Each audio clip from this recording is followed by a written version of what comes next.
Guys, magluto tayo ng bihon at saporo gisado.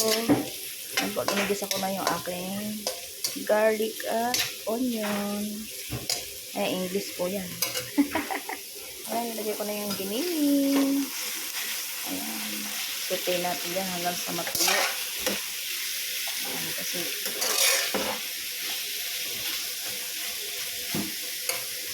ayan po yung aking giniling. Nilagyan ko siya ng atsote.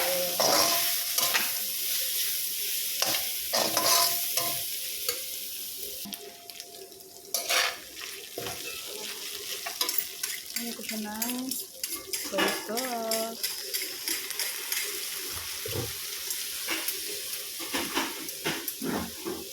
Nilagay ko na yung repolyo. Ay, yung ano pala, carrot pala.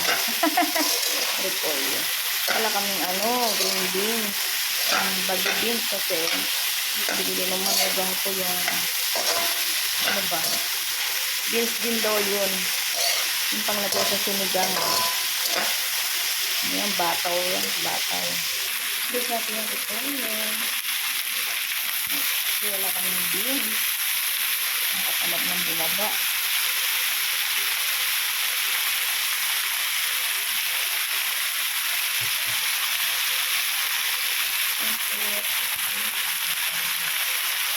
Celery. Ito na po yung gulay. Ayan, ito na po siya.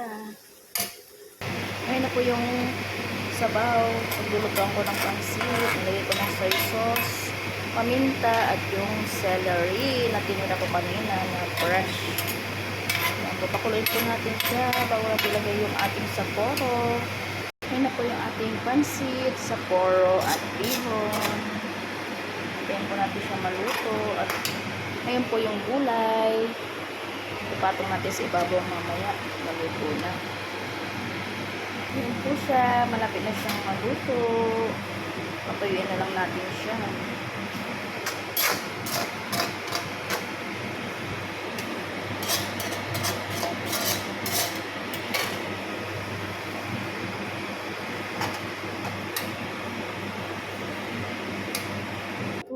Naisaling ko na sa lagayan.